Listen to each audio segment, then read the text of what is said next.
चुना जा रहा है खुद मोदी सरकार के द्वारा। इलेक्शन कमिश्नर्स की अपॉइंटमेंट को फेयर बनाने के लिए मार्च 2023 में सुप्रीम कोर्ट ने एक कमेटी बनाई थी।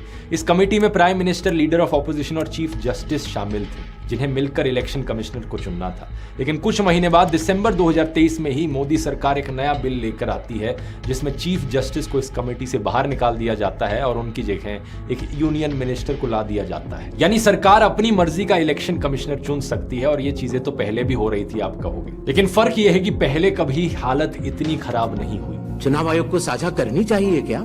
इत्तेफाक देखिए आप, इलेक्शन कमिश्नर ज्ञानेश कुमार ने 24 जून 2025 को बिहार में एसआईआर का ऐलान किया था, और इसके एक ही दिन बाद 25 जून को उनके दामाद मनीष बंसल को सहारनपुर का डीएम अपॉइंट कर दिया जाता है। एक ही महीने बाद जुलाई में ज्ञानेश कुमार की बेटी मेधा रूपम को नोएडा का डीएम बना दिया जाता है। यह उत्तर प्रदेश में सबसे ज्यादा डिमांड में रहने वाली पोस्ट है। मेधा नोएडा की पहली महिला डीएम तक बन जाती है। अब आप बताओ दोस्तों, क्या यह सिर्फ कोइंसिडेंस है या फिर यहाँ पर कोई लिंक है? ज्ञानेश कुमार एसआईआर करते हैं और उनके परिवार के लोगों को इतनी अच्छी अच्छी पोस्टिंग्स मिल जाती हैं। 6 क्लियर कट सबूत अब मैंने आपको दिखाए हैं दोस्तों।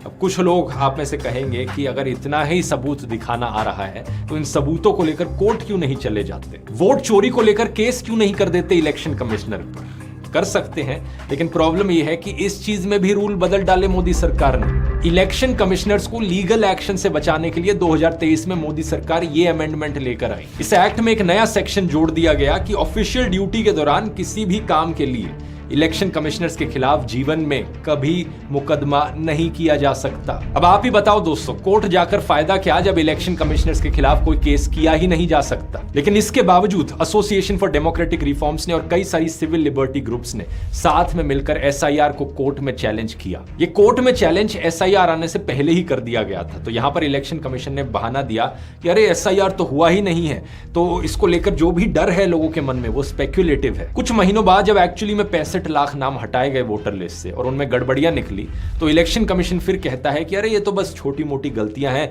थोड़ी बहुत हो जाती हैं, हम इन्हें ठीक कर लेंगे। सुप्रीम कोर्ट अपने ऑर्डर में आदेश देता है इलेक्शन कमीशन को कि इन डिलीटेड नामों को अपनी वेबसाइट्स पर पब्लिश करो।